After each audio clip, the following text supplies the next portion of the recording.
지난 한 주간도 평안하셨습니까? 김태호 목사입니다. 저는 신앙생활을 하면서 오래전부터 궁금했던 것이 있었습니다.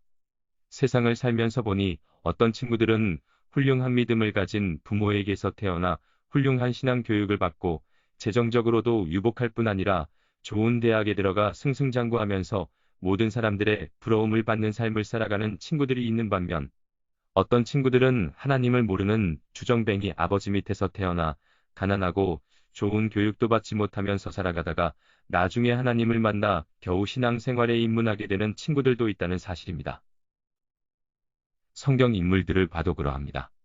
어떤 사람은 아브라함과 같은 훌륭한 아버지 밑에서 태어나 유복한 삶을 살아가는 반면, 어떤 사람은 젊어서 하나님께 부르심을 받아 선지자로 살면서 나라가 멸망할 것을 눈물로 예언하니 듣기 싫은 소리를 한다고 온갖 고난을 당하면서 살았던 하나님의 눈물의 선지자도 있었습니다. 어떤 사람은 성령 충만하여 한 번 설교하니 남자만 5천 명이 회심하는 반면, 어떤 사람은 똑같이 성령 충만하여 설교하였는데 회심하는 영혼은커녕 돌만 날라와 순교당한 사람도 있었습니다. 이런 경우들을 보면서 우리는 과연 하나님이 공평하다고 말할 수 있는 걸까요? 우리의 판단 기준으로 본다면 하나님은 절대로 공평하시지 않은 분인 것 같습니다. 그런데 우리의 이러한 인간적인 기준은 절대로 온전하지 않습니다. 칼 마르크스 이후 유럽에서 시작하여 구소련과 중국 그리고 북한을 지배하고 있는 사상이 바로 이러한 평등이라는 사상입니다. 이들은 평등을 이야기하면서 소수자들의 인권을 이야기하기도 하고 가진 자로부터 빼앗아 없는 자에게 채워주는 것을 정당화하기도 합니다. 그러나 이는 또 다른 편향된 사고입니다. 사람의 눈으로 그러한 것이 옳아 보일 수도 있기 때문에 혈기와 정의감이 넘치는 젊은 사람들에게 어필할 수도 있겠지만, 이는 평등이라는 사상으로 포장된 또 다른 인간의 불완전한 모습일 뿐입니다.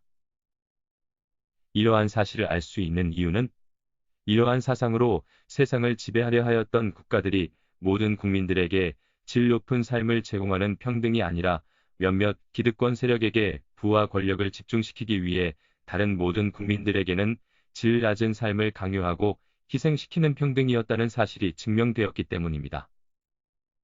모든 사람이 행복해질 수 있는 평등을 구현하기 위해서는 구성원 각자가 변화되어야 합니다. 그것이 초대 교회의 모습이고 천국의 모습일 것입니다. 이것이 핵심입니다. 지상에 천국을 실현시키기 위한 세상에 많은 사상과 이론이 있지만 내면의 변화 없는 그 모두는 강요에 의한 집행이라는 또 다른 악을 만들어낼 뿐인 것입니다. 다시 본론으로 돌아가서 우리가 공평하신 하나님을 생각하려면 송명희 시인의 나라는 시를 생각해 볼 필요가 있습니다. 나 가진 재물 없으나, 나 남이 가진 지식 없으나, 나 남에게 있는 건강 있지 않으나, 나 남이 없는 것 있으니, 나 남이 못 본 것을 보았고, 나 남이 듣지 못한 음성 들었고, 나 남이 받지 못한 사랑 받았고, 나 남이 모르는 것 깨달았네. 공평하신 하나님이, 나 남이 가진 것 나 없지만, 공평하신 하나님이, 나 남이 없는 것 갖게 하셨네. 여러분께서 잘 알다시피 송명희 시인은 태어나면서 손해를 다치는 바람에 울지도 못하고 몸을 가누지도 못하였습니다. 집안은 너무나 가난해서 아기에게 해줄 수 있는 것이 아무것도 없었습니다. 송명희 시인은 어린 시절의 고통을 다음과 같이 말하고 있습니다. 나는 7살까지도 누워만 있다가 업으면 머리가 등 뒤로 고꾸라져 허리가 빠지고 목이 꺾일 듯한 고통을 느꼈다. 어머니는 나를 업고 은사 집회에 가서 안수 기도를 수없이 받기도 했고, 침 맞는 곳에 가서 머리와 팔다리에 침을 꽂기도 해서 난 자지러지게 울기도 했다. 그때의 고통을 지금까지도 기억해낼 수 있음은 지독한 고통이 너무나 컸기 때문이다. 이렇게 많은 불행을 가지고 태어난 송명희 시인은 아마도 하나님을 향해 원망할 것이 가장 많은 사람 중 한 명일 수도 있었을 것입니다.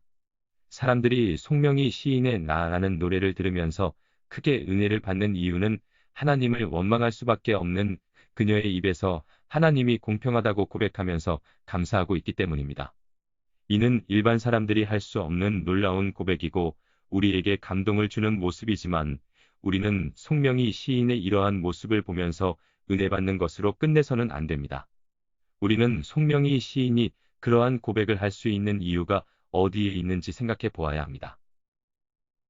송명희 시인이 이런 고백을 할 수 있는 이유는 그녀가 받은 하나님의 은혜 때문입니다.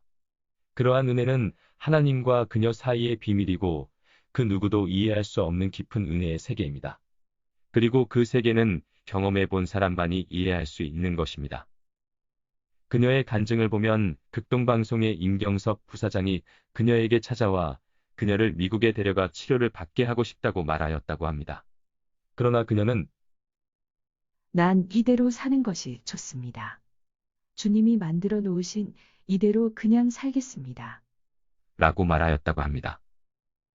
이는 그녀가 받은 은혜가 현실의 어려움을 충분히 넘어서고도 남음이 있었다는 사실을 보여주는 예라고 말할 수 있을 것입니다.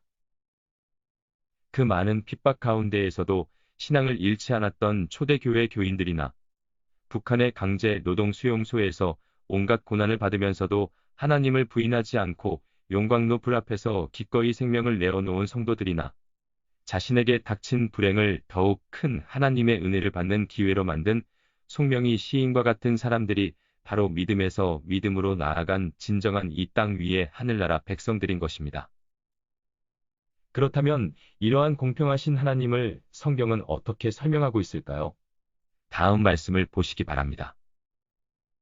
또 어떤 사람이 타국에 갈 때 그 종들을 불러 자기 소유를 맡김과 같으니 각각 그 재능대로 한 사람에게는 금 5달란트를, 한 사람에게는 2달란트를, 한 사람에게는 1달란트를 주고 떠났더니 5달란트 받은 자는 바로 가서 그것으로 장사하여 또 5달란트를 남기고 2달란트 받은 자도 그같이 하여 또 2달란트를 남겼으되 1달란트 받은 자는 가서 땅을 파고 그 주인의 돈을 감추어 두었더니 오랜 후에 그 종들의 주인이 돌아와 그들과 결산할세 5달란트 받았던 자는 5달란트를 더 가지고 와서 이르되 주인이여 내게 5달란트를 주셨는데 보소서 내가 또 5달란트를 남겼나이다.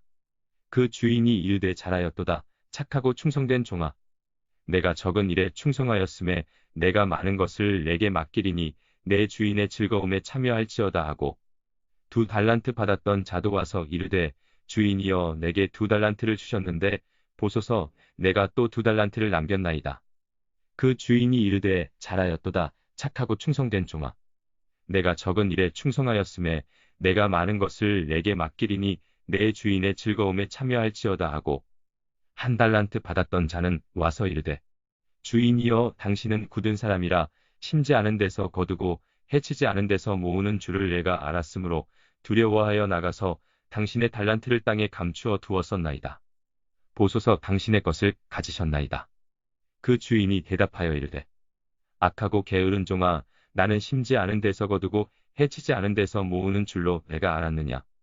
그러면 내가 마땅히 내 돈을 취리하는 자들에게나 맡겼다가 내가 돌아와서 내 원금과 이자를 받게 하였을 것이니라 하고 그에게서 그 1달란트를 빼앗아 10달란트 가진 자에게 주라. 무릇 있는 자는 받아 풍족하게 되고 없는 자는 그 있는 것까지 빼앗기리라. 이 무익한 종을 바깥 어두운 데로 내쫓으라. 거기서 슬피 울며 이를 갈리라 하니라. 여러분, 우리는 이제까지 달란트 비유를 우리에게 주시는 재능으로만 생각하는 경향이 있었습니다. 그러나 이 비유 말씀은 공평하신 하나님에 대하여 말씀하고 있다고 볼 수 있습니다. 하나님께서는 어떤 사람에게는 5달란트와 같은 큰 은혜를 주십니다. 또 어떤 사람에게는 2달란트만큼을, 또 어떤 사람에게는 1달란트만큼 은혜를 주십니다. 5달란트 받은 사람은 1달란트 받은 사람보다 5배나 많이 받았고 1달란트 받은 사람은 자신이 받은 것이 적어 불만스러워하는 것 같아 보이는데 어떻게 이런 하나님이 공평하다고 말할 수 있는 것일까요? 5달란트를 받은 사람은 위에서 말한 훌륭한 부모님 밑에서 태어나는 사람들이라고 말할 수 있을 것입니다. 그리고 술주정뱅이 아버지 밑에서 태어난 사람은 1달란트를 받은 것으로 볼 수 있을 것입니다. 그런데 여러분, 공평하신 하나님께서는 많은 은혜를 받은 자에게 많은 것을 요구하십니다. 그러니 은혜를 많이 받았음에도 불구하고 적은 것을 남기게 된다면 하나님의 꾸지람을 듣게 될 것입니다. 그리고 적은 은혜를 받은 사람들은 적은 것을 남겨도 많이 남긴 자와 동일하게 착하고 충성된 자라는 말씀으로 칭찬하는 것입니다. 여러분, 이것이 바로 공평하신 하나님입니다. 우리는 기도하면서 마치 하나님이 우리에게 빚진 것처럼 많은 것을 요구하는 경향이 있습니다. 그리고 하나님께서 주시는 것을 당연한 것으로 여기는 경향이 있는 것 같습니다. 그러나 그러한 요구에는 은혜에 합당한 삶을 살아야 하는 책임이 있다는 사실을 인식하는 사람은 그리 많지 않은 것 같습니다.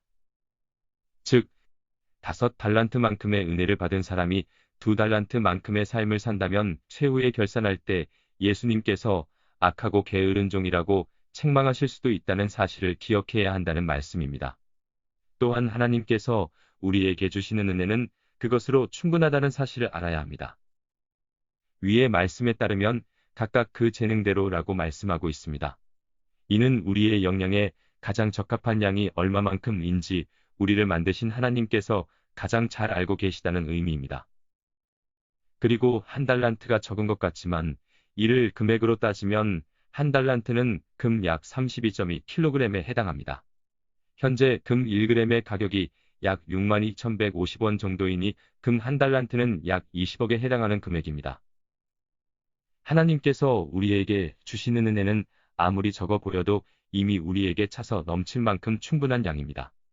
그리고 우리에게 무엇이 필요한지는 하나님께서 더 잘 알고 계십니다. 다음 말씀을 보시기 바랍니다. 그러므로 염려하여 이르기를 무엇을 먹을까, 무엇을 마실까, 무엇을 입을까 하지 말라. 이는 다 이방인들이 구하는 것이라. 너희 하늘 아버지께서 이 모든 것이 너희에게 있어야 할 줄을 아시느니라.